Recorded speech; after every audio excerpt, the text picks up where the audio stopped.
Okay, so my name's Tiana Watson, and my question was would pulling troops out of Afghanistan really end the war between Afghanistan and the US? There are many reasons people think that we should leave our troops in Afghanistan. Two of the main reasons are staying to help keep the Afghanistan government running and provide them with assistance. One of the reasons we are in Afghanistan is to help provide them with a stronger government so they can better support themselves. And another reason was helping to train the Afghan forces to defend themselves against the Al Qaeda. And we were doing that for a couple of years. There are also reasons people think that we should remove our troops from Afghanistan.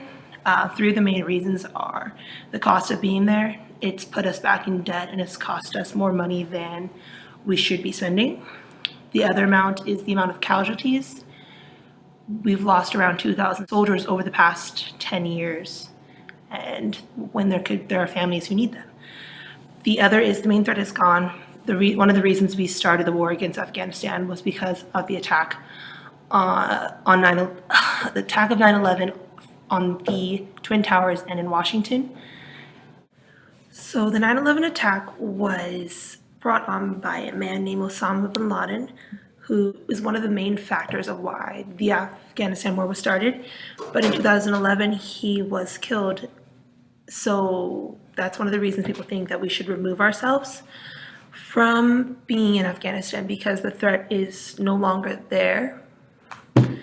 But in my opinion, I personally think leaving troops in Afghanistan, not all of them, but some of them, would be wise since we would still have protection in case the Al Qaeda forces have gained a new leader and are trying to retaliate on us. And also by leaving some of our troops there would provide us with security and safety, knowing that if something were to happen, we would have backup. Another reason being it would also provide the Afghan people with a sense of safety and protection, knowing that there is someone there to help defend them if they can't defend themselves. So that is what I have to say. Thank you. Hello, I'm Omar Gutierrez, and my topic is: does banning same sex marriage go against our civil rights? In this controversial issue, there are clearly two sides: those who believe that same sex marriage is against their religious beliefs, and those who believe that it's their given human right to marry who they please. Let's start with the side who oppose it. They believe that the institution of marriage has traditionally been defined as between a man and a woman. It's morally wrong to be a man if you're with a man, and vice versa. Also believe They also believe that allowing this type of marriage will lead to other morally wrong marriages, such as polygamous, incestuous, bestial, and other non-traditional relationships, the right to marry. They also strongly believe that gay marriage may lead to more children being raised in same-sex households, which are not an optimum environment because children need both a mother and a father. Sometimes a child needs experience that not only a mother and a father could give. Gay marriage is incompatible with beliefs of sacred texts and traditions of many religious groups, and that marriage is a religious right between one man and one woman. On the other side, they believe that gay marriage is protected by the Constitution's commitments to liberty and equality. Everyone is free and equal. Denying same sex couples the right to marry stigmatizes gay and lesbian families as inferior and sends a message that it is acceptable to discriminate against them. The concept of traditional marriage being defined as one man and one woman is historically inaccurate.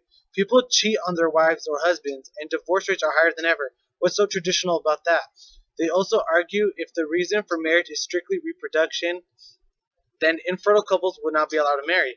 Same sex marriage is a civil right, and it's one of man's basic civil rights.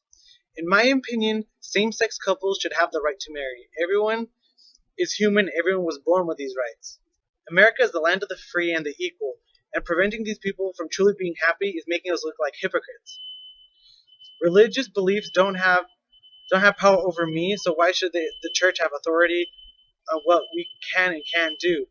We acknowledge all different types of love, such as young, old, and interracial, so why can't we acknowledge theirs? Hi, my name is Maria. My topic is on the restrictions on the new law in Texas about abortion.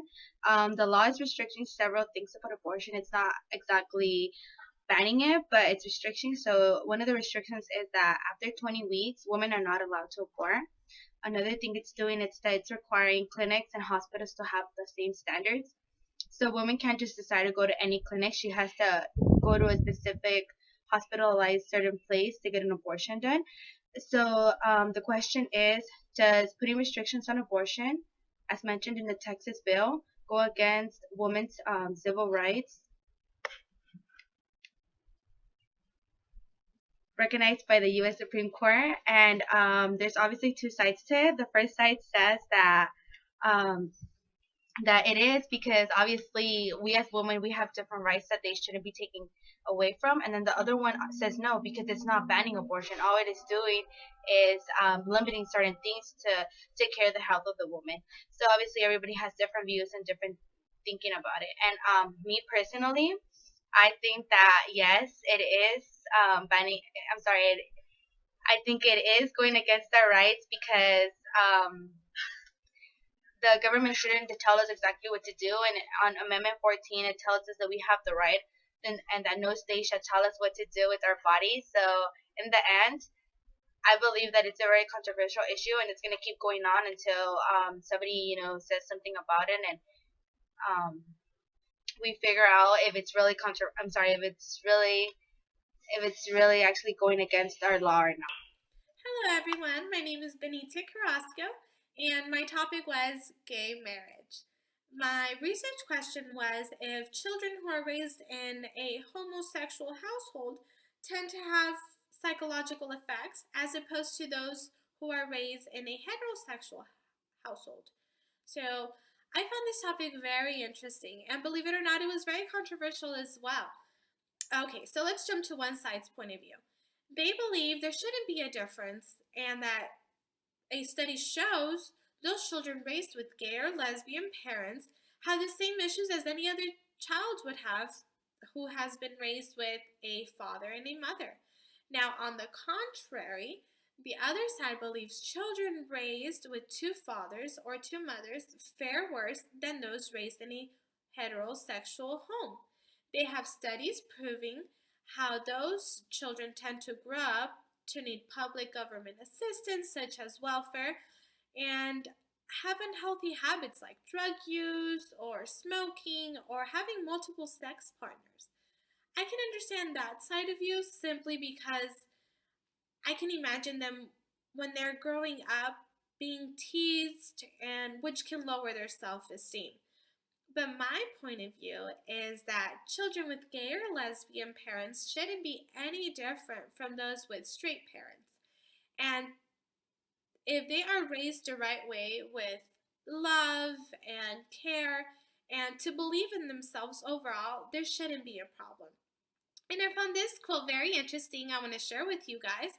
It's from Benjamin Siegel, a professor of School of Medicine, who said, and I quote, "A children's well-being is affected much more by their relationship with their parents sense of competence and security, and the presence of social and economic support for the family than by the gender or the sexual orientation of their parents."